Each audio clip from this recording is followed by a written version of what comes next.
Wow. Hey, everybody. My name is Amy Miller, and I'm an alcoholic. There are a lot of people here tonight. My sobriety birth date, I'm going to try not to knock that over.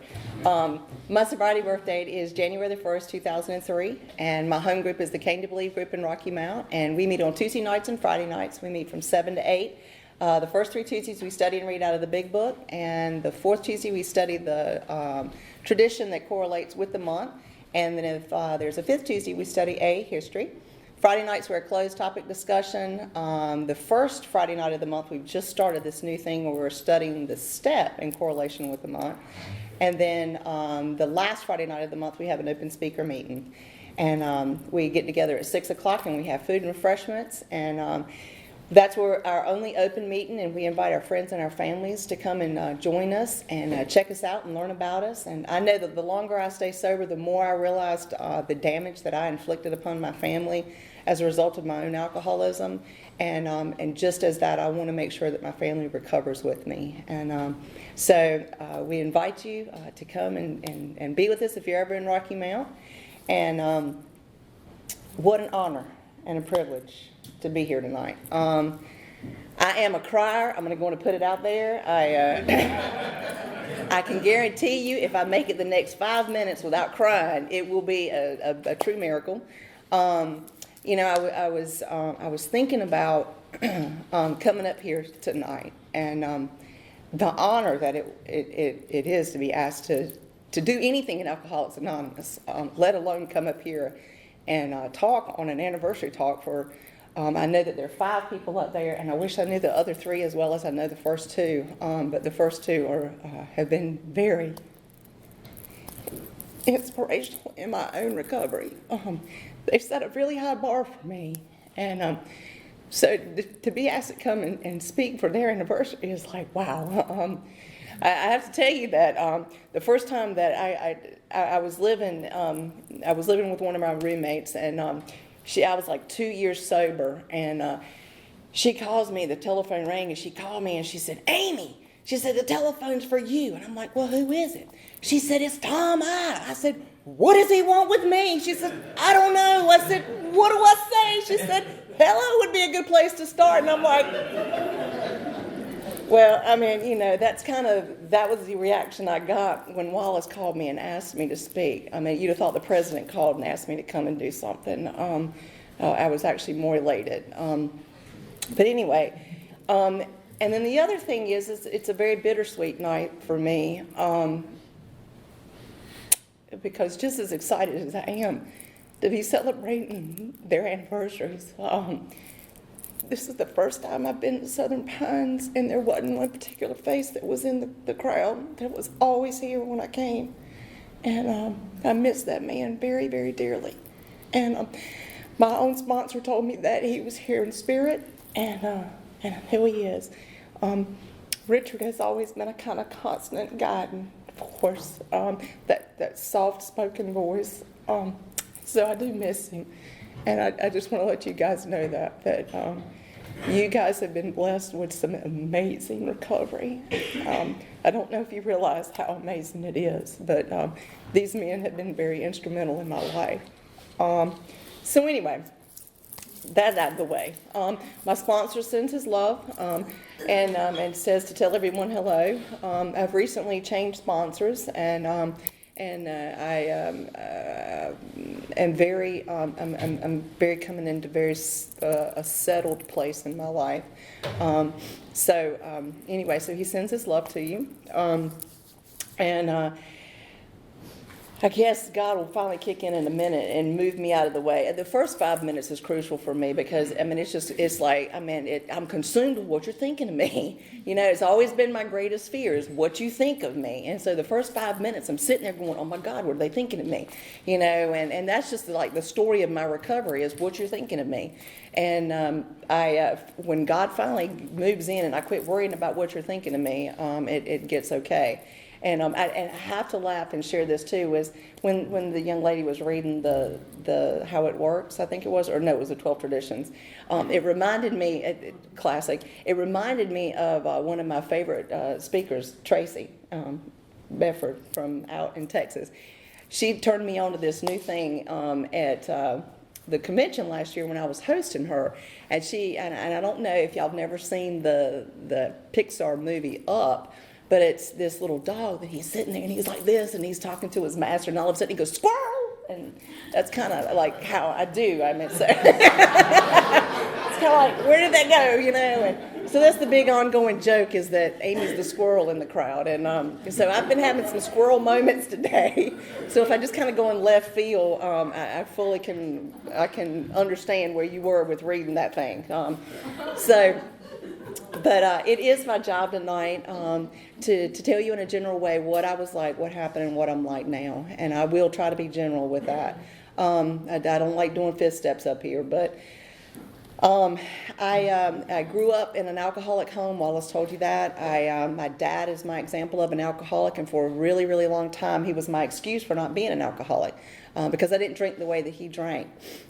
He's been sober now for a little over 29 years. So I'm also the example of being introduced to you fine, wonderful people, and the solution for alcoholism, and still choosing to do it and go, I'm different. I suffer from terminal uniqueness. I am different. Don't you understand that? If you lived what I lived, you would do the things that I do. And thank God I am no different from you today. Like I said, what you think of me has always been my main focus. Even as a child, I was consumed with thoughts of self. And, I was never good enough. I was never pretty enough. I was never smart enough. I was absolutely never enough. I'm also the type of child that would absolutely suck the life out of you. You could not give me enough attention. No matter how much you told me you loved me, I knew you were lying to me, and that you were just pacifying me and just telling me what I needed to know so I would go away and play. And just always that some kind of deception. There's some kind of angle that you're working with me. And I can't blame that on my parents, although for many, many years I am a blamer. I will blame anything and anybody for my problem. I do not like to own responsibility of my own actions. And so you are a real good excuse for why I am the way that I am. And so I'm just crazy as a child. My dad is drinking. He's the type of 2-5 a day, never took a sober breath kind of man. I grew up on a farm, and so he was always drunk. And I didn't drink that way. And so at the age of 14, when he got sober, I knew that there was a lot of chaos and a lot of craziness going on in the house. He wasn't an abusive drunk, but what he was a real mouthy drunk. And so I do know that I do vividly remember him telling me that, that whatever, he was very verbally abusive, as we tend to be sometimes.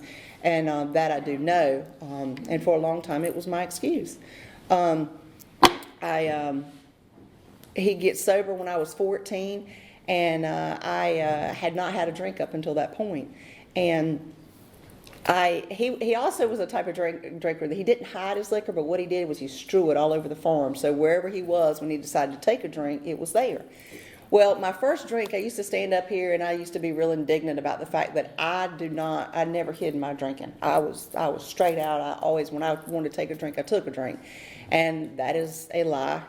More will be revealed. Well, it was revealed to me that my first drink I hid, because I found he had left some tall Colt 45s out in the barn, and they had been out there so long they had discolored. And I found those things, and like a treasured possession, I knew I'd found gold.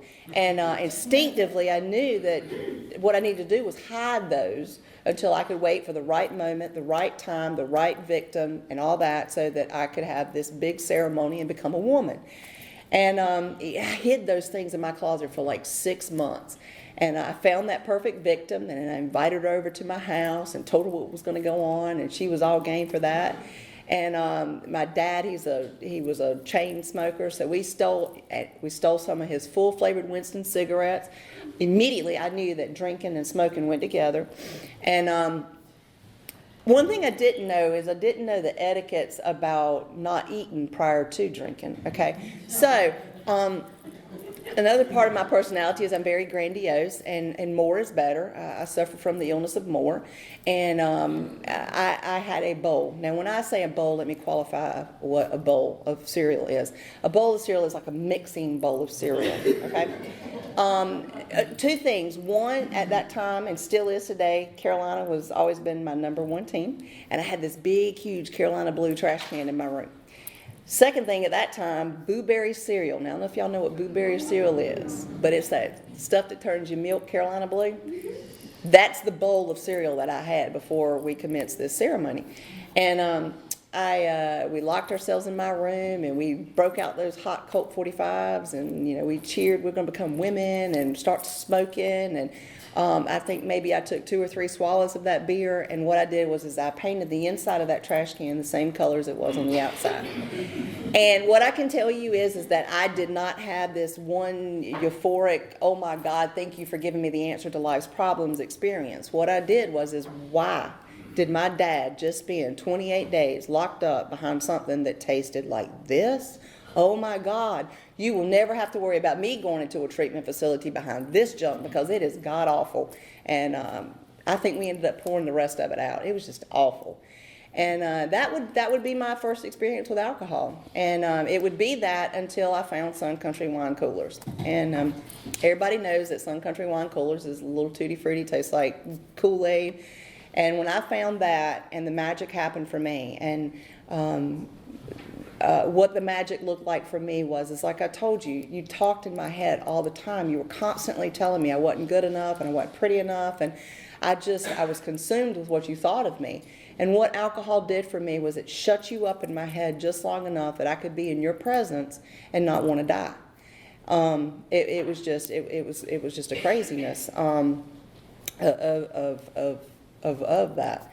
And so I started drinking. I wasn't a daily drinker, but I can tell you that when the magic happened for me, and that would have probably been the next drink that happened, I never did drink where sitting back having a cold beer on a hot day was not something I fantasized about.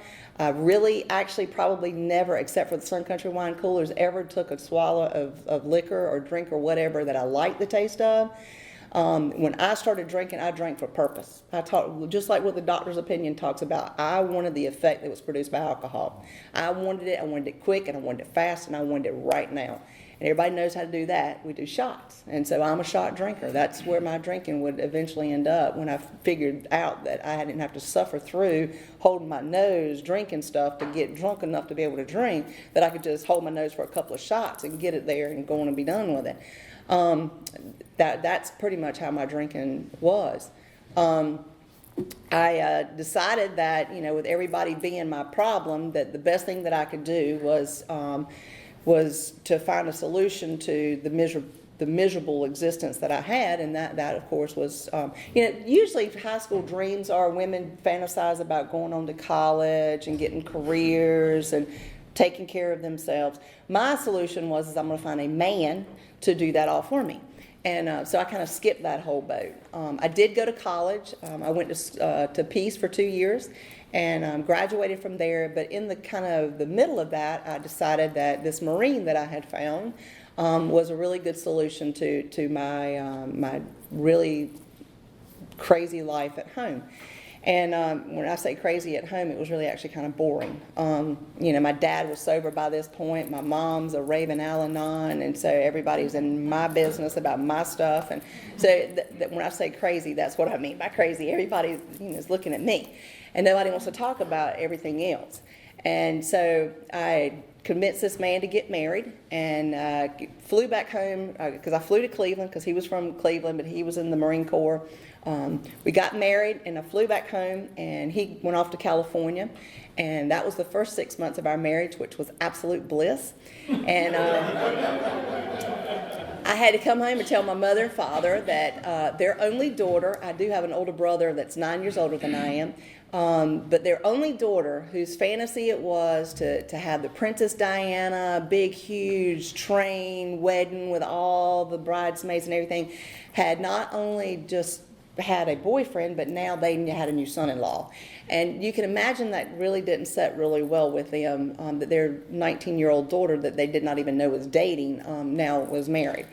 And so they had a fit, and my mother insisted that we were going to, and I said, oh no, we're not going to. And so we kind of had that little tussle.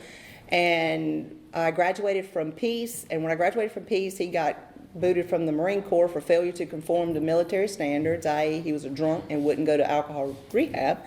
And we set off to make our wonderful life in Cleveland. That lasted 1 month, and I said, I think I might have made a little bit of a mistake. And I came back home to Mom and Daddy. And what that would start would be a pattern that I would do for the next 15 years is I would go off with this big grand plan of, I got it. I'm grown, you can't tell me what to do. I know you're paying for my college and my car and my apartment and my house and all my food, but I got this. And it would take me about 3 months to got this, and then I'm back home to Mom and Daddy. And up until this very last time, they would nurse me back to health and would get me back on my feet. And just like the traditions talks about, whoever pays the piper calls the tune. Inevitably, my mother would call that tune. We're paying for this, so you're going to do that. And it didn't even matter if I wanted to do that. I was going to do the exact opposite, just to spite her. And it was just always a constant battle. And this last time they said, I don't care if you die in the street, I don't care if you rot in prison, we're done with you. And the hell that I would put my parents through for the next 15 years,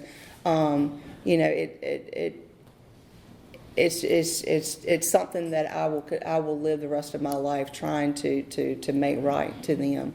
But anyway, I would end up divorcing this man. I would end up at Peace. I went to Barton for another year and a half, and I graduated with my degree in mathematics. Now, during the period of this process, I started kind of questioning my own drinking, because I was kind of hanging out with you guys at conventions, and y'all would hear about my story, and you'd see my craziness, because my craziness was pretty blatant. I was never one to hide stuff. I'm pretty much a loud person, and really kind of out there with everything, and so you could see crystal clear what was going on with me. And y'all would laugh and you'd smile and you'd say, we're going to see you one day, Amy.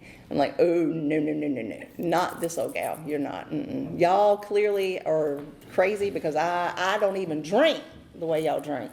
But what I know today is that y'all saw that stuff that made me just absolutely crazy.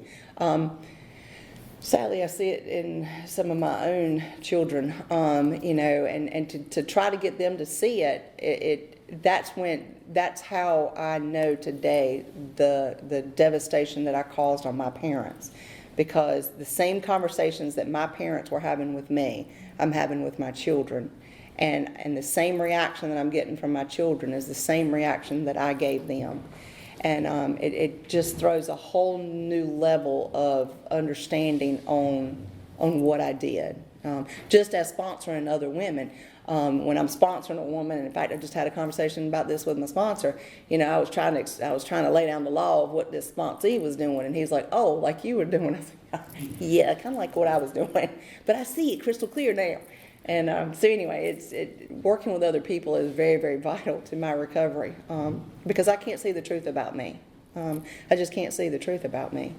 But anyway, I started going to AA, and I started going to Al-Anon, because I'm a blamer. And another thing about me is I have this ability to hear what I want to hear, and it might not necessarily be exactly what you said, but it's what I heard you say, so it becomes my truth. And so what I heard is that Al-Anon was all about, my dad's drinking, and if I go to Al-Anon, then I can figure out how to live with my dad with his drinking, because he's the reason that I'm the way that I am. And not what Al-Anon told me at all, but it's what I heard. And so I started going to Al-Anon, and I went to this convention, and it was down at the beach, and I met this man. He was so cute. And at the convention, and we fell immediately in lust, and started dating that weekend. And, I had a lot of drunk stories up until that point. And remember, it's all about what you think of me. And so what I did was I laid out my case. I said, these are the things that are going on. What do you think? Do you think I'm an alcoholic? And again, what I heard this man tell me is that, yes, I think you're an alcoholic. If you come in here and you tell everybody you're an alcoholic, that's that much more we have in common. That's that much more time we can spend together. I think it is a fabulous idea, Amy. You need to become an alcoholic. Now, what he actually said, and I found him 15 years later, is that you might have a problem drinking. And but that isn't what I heard. And so I came in here and I told all of y'all that I was an alcoholic. And you accepted me in graciously. And he had this thing I had never heard of, and it was called a sponsor. And I had just graduated from a 4-year university with a degree in mathematics. So I kind of prided myself in being able to count simple numbers. But this sponsor thing that he had like clearly graduated from some other abstract mathematical college, because he said that if I was a newcomer, that there were actually like 13 steps, and if he like dated me, that he was violating that 13th one or whatever. And I was like, and he did the unspeakable. He listened to this thing called a sponsor, and I was crushed. Now, again, the conversation went like this: Amy, you're new in recovery. You need to bond with the women. You need to get sober. You need to develop a relationship with God. You need to find a sponsor, bond with the women. And then after a year, we can come back and visit this thing and see what it is. But until then, you go do that. Not what I heard. What I heard is he dumped me. And I became indignantly upset with you people for telling my man that he had to dump me. But I was an intelligent person and had been around here long enough to know that he was not the only man. Not all of y'all had sponsors, and if you did, you won't all listen. So I'm sure that no one in your home groups has ever acted the way that I acted. But what I can tell you is I was a 21-year-old hot mess in Alcoholics Anonymous, and it was pretty bad. It was crazy.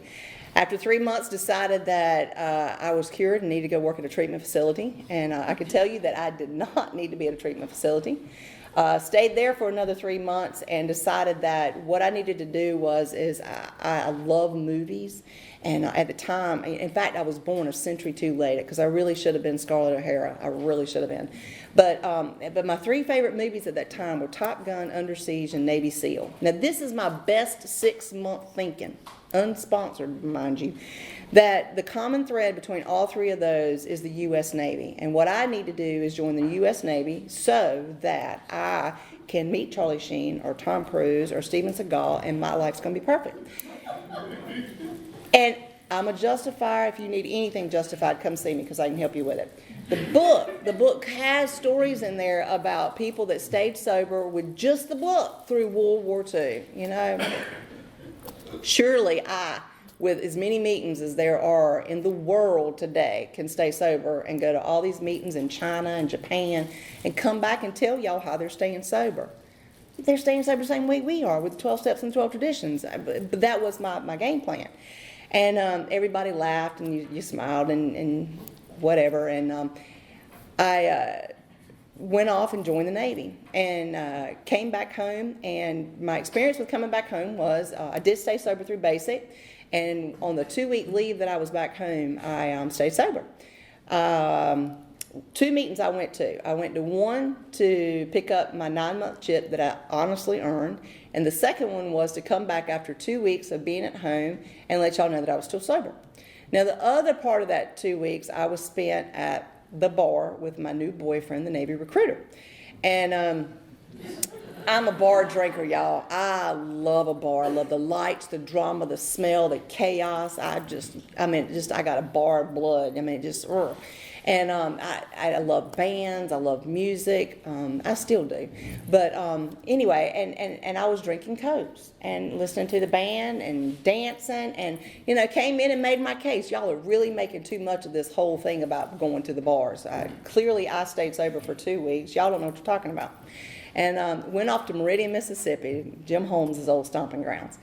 And got off of, that's where my A school was, got off the plane and met some people on the plane. I'm a social butterfly. I meet people wherever I go. I'm just constantly, my ex-husband's like, I can't take you to Japan and you don't know somebody. I'm like, well, I guarantee if I don't know them, I'm going to find out who they are before I leave.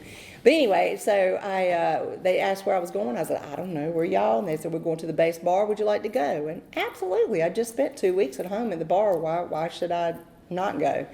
And I hate beer. Gosh, I hate beer. I learned to later develop a taste for Miller only because I thought it was cool to drink myself when I acquired the name. But beer, I hate it. Ice House I could tolerate because it's all about getting there quick, fast, and it had a punch. But beer I hate, and anything Bud I could not stand. And the waitress asked the guy next to me what he'd have, and he says, I'll have a Bud Light. She looked at me, she said, what do you have? And it just as fluid as I'm talking right now, rolled off the tip of my tongue. I said, I'll have what he's having. And never once did I think, this might not be such a good idea. You might want to reconsider this. I'm sorry, but y'all were not sitting there going, don't do it. I mean, I hear speakers talk about that. I'm sure that you were there. I am absolutely sure that God was there. However, I did what I always do. I got this. Don't you know I got this? And up until that point, my drinking was, like I said, when I started drinking, I drank for oblivion from the very beginning, but I didn't drink every day. And what that drinking would start and would become would be daily drinking. For the next 3.5 months, there wasn't a day that went by that I didn't drink. Now I'm starting to, no longer am I asking you if I got a problem drinking. Now I got people coming to me, questioning me about my drinking. I start suffering some pretty stiff consequences for my behavior. I start going before the captain for paying passed out in barracks that I wasn't supposed to be in, and starting to pass out in railways and ditches, and because that's how I drank, man. I wanted one place, and that was oblivion. I wanted the room spinning. That was some good stuff when the room would spin, and so that's what I did. I'm a pass out drinker. I don't know if I so much blacked out as I just passed out, because I'd be going hard and just bam, gone. And so that's kind of where my drinking would end up going to, and I would end up graduating top of my class. And the funny thing was the top 4 people in that class were in that bar every single night drunk. And we would pick at the underclassmen, see, if y'all come drink with us, you too would be at the top of the class. Clearly, we had it going on. And, I have no explanation for that other than the book talks about it. We're above intelligent human beings. When we put our minds to something, there is absolutely nothing that we can't do. I mean, I see it in the prison systems so much gifted talent. It's amazing to me. But anyway, I graduated top in the class. I'm single at this point. I'm supposed to be going overseas. I'm supposed to be going to some killer places. I'm talking Italy, Greece, Spain. I mean, there was just some awesome places that I really could have gone. But there was one that was stateside, and it was Coronado, California. And the name in front of it was SDV Team 1. And I was like, what is that? And they said, it's SEAL Delivery Team 1. I said, SEAL as in the Navy SEALs? And they said, yep. I said, thank you, God, for bringing me Charlie Sheen. And that's how I ended up in Coronado, California, on my hunt for Charlie Sheen, the Navy SEAL. And thank God I did not find him, is all I can say. I have to tell you, after sidebar, after his recent little stunt when he blasted AA as a whole, man, I got really upset about that. I said, I'm taking him out of my story. How dare he murder AA like that? Don't somebody call him up and get him straight? And they're like, Amy, we can't do that. There's no AA police. I'm like, yeah, but anyway. And so I ended up in Coronado, California. And what I can tell you about Coronado, California in a real quick snip is that this little country, backwoods, redneck, pig brazen, mud-slinging girl got introduced to a whole lot of stuff in Coronado, California that I'd never seen of, heard of, nor knew existed. And my alcoholism went to a whole new level. It just went crazy. Met husband number 2 in Coronado, California. And, today I'm able to tell you a more truer story about husband number 2. One day he's going to graduate to actually having a name, but he's still got it. He's still husband number 2. He is my Facebook friend today, as his girlfriend. So that's that's a big step from where I came back from. Up until this point, I had never had a man put his hands on me. My own father only whipped me 3 times in my entire life. Now, granted, mind you, I knew about every 3 of those, and I could tell you. Now, my mother, 1,000,000 times, I can't tell you how many times that woman beat the pure tar out of me. My dad, 3 times, I can tell you precisely everything that happened leading up to and after those whippings. But up until that point, no man had ever put his hands on me, except for him. And husband number 2 has gifted me, and today I do believe it a gift, to be able to work with countless women and have them to tell me a story about how her husband abused her or treated her children of anything less than the children that they are. And to treat her anything less than the woman that she deserves to be treated with. And I look at them with love and understanding, and there's absolutely zero judgment in my vocabulary or in my mind about why that woman stayed and did the things that she did. Up until that point, I couldn't tell you that. I was very judgmental. I was very opinionated. And I would tell you, why don't you leave him? Oh, you let a man put his hands on me. I tell you what. And I'd get that whole redneck thing going. I'd be like, nah. Husband number 2, right on out the door with that one. Today it is a gift to be able to do that with women, and to just look at them and love them and say, I absolutely understand that. And that was my story. The next 4 years would be very, very volatile. He was my drinking buddy, and we were like oil and water, and we tried to outdrink each other. Drinking like a lady never ever appealed to me. I wanted to drink like a man.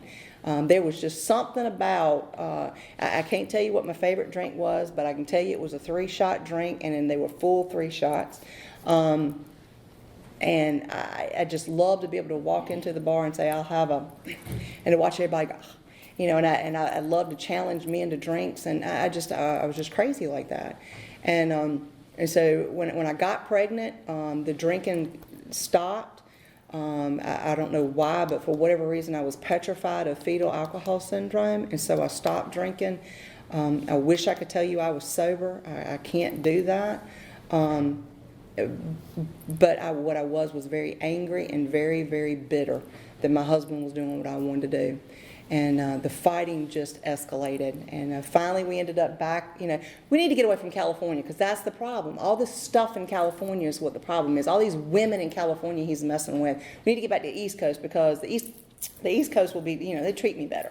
And we came back to the East Coast, and it's the same crazy mess. And we need to get home to Mom and Daddy. That's the problem. We need to get to Mom and Daddy, and he won't treat me this way. And so we ended up at my mom and dad's back door, and the craziness continued.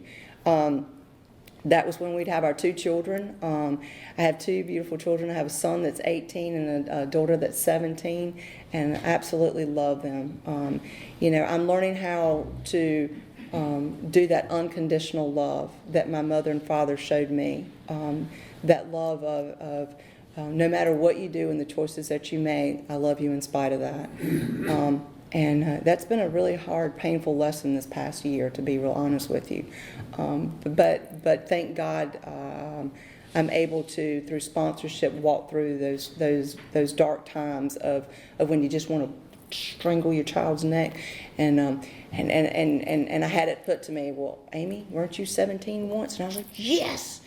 And didn't you have somebody telling you what to do? I said, yes. And they were like, and how did that work out? I said, not good. But if they would just listen to me, they said, yeah, your mom and daddy said that too. And I was like, yeah, my mom and daddy said that too.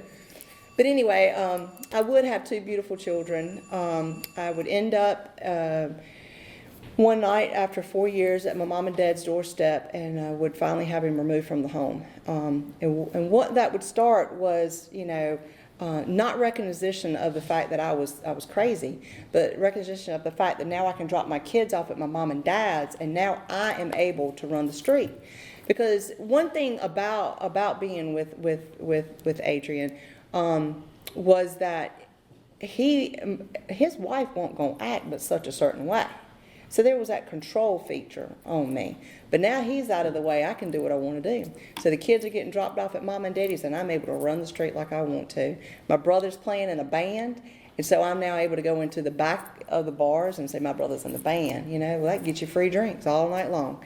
And it was just a crazy month. And I ended up finally, all the things were crashing in on me, and I ended up in treatment. And it was the first time, and I would admit that I had some psychological issues going on. So going to treatment, I could buy that, because I'm suicidal. I've always been a suicidal person. And suicide was always an out for me. And I tried to commit suicide numerous times. The first time was when I was in the 9th grade. So I'm a suicidal gal. I can tell you, I bought that. I'll go into treatment for those. And in treatment, I had my first aha moment of something's wrong with my drinking. And I started going to the CD side in the evening, which was going to the AA meetings at night, and then I started doing the psych sides in the morning. And I came out and got plugged into AA. I heard that meeting makers make it, So I am meeting making fool. Now, I'm going to 3,000 meetings a day. If the doors were open, I was at the meeting. And I'm a bar drinker, so you know what kind of meetings I was going at, because I love a bar. So I'm going to these crazy meetings, these meetings that had like zero structure. It was just off the chain. And, I had an experience, and I was about a month sober. Up until that point, my relationship with God was such that I grew up Southern Baptist, so I believed in God, I believed in Jesus. I just didn't believe that either one of those two entities wanted to have anything to do with my life. I believed that I had thought about or broken all the commandments. I was going to hell. Being the overachiever that I was, I'm going to bust the doors wide open. And I knew that I had been written out of the book long ago, and so why bother? I'd had some experiences with some people and some judgment stuff going on, and I just was done with it. And I had an experience, and here's the other big thing with me, with God. I suffer from this fairness thing. My first sponsor used to always pick at me about who told you life was fair? But anyway, I have this thing about fair. And what I mean by that is, if you can experience something, it really makes me upset when I can't experience the same exact thing, okay?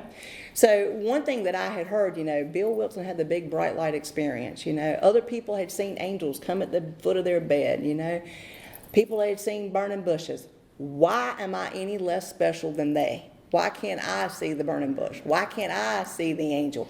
Why? What's wrong with me? And God gave me my burning bush, literally.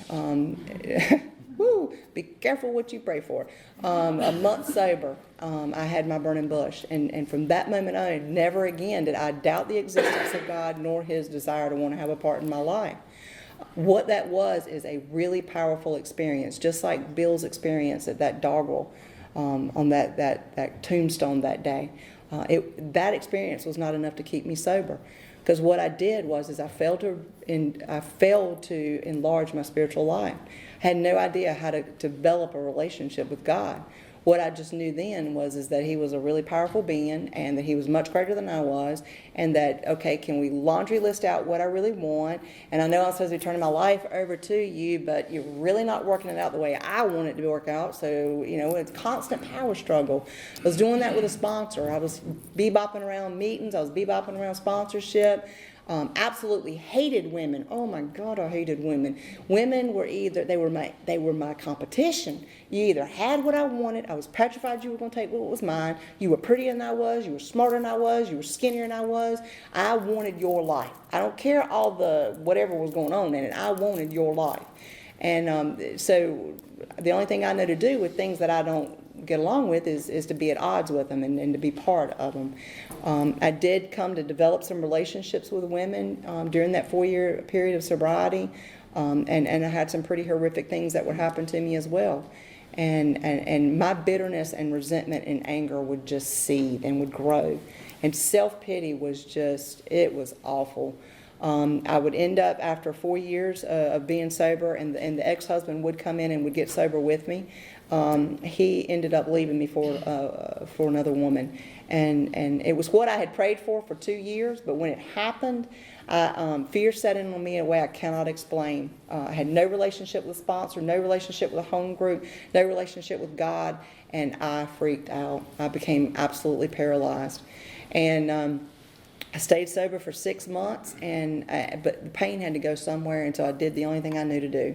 And I didn't drink at that point, but what I did was I got into another relationship. And I'm sad to say that the only person that would have anything to do with me at that point was a newcomer. And it's not something I'm proud of, but it's my story. And I got involved with a newcomer. And when he would relapse, and I went out right behind him. And what that would start with would be the next 3.5 weeks. I would do things that, by all rights, would land me. I should have been in prison. Have met women that are doing time for the crimes that I committed. I lost my children. I lost my home. I lost every single piece of everything that meant anything to me. And I didn't know I had it to lose, is the sad part about it. I would end up finally in treatment, and I would end up in 4 different treatment facilities. I literally was on death's door, and that's not being dramatic. That's being very real. They were still worried about me having cardiac arrest for like 3 months after I got sober. But I went into treatment, and I came out, and I wish I could tell you I'm the woman that I am today. That did not happen for me. What had happened was I came out with a really big chip on my shoulder of, I realize I owe a lot of people a lot of money. I realize I don't have a job, and I don't have a car. However, I am not going to live in a halfway house. I don't know where you think I'm living, but it ain't going to be a halfway house. I lived with my mother and father for 1 week, and I said, look, can we renegotiate this thing, because this whole living with mom and daddy ain't getting it. And that's how I ended up in a halfway house. Pain is a very huge motivator for me today. I will do some really nice stuff behind pain. And I lived in that halfway house almost 1 week shy of a year, and absolutely hated every day of it. But it was the absolute best thing that ever happened to me. Today, I live by principles that I learned in that halfway house.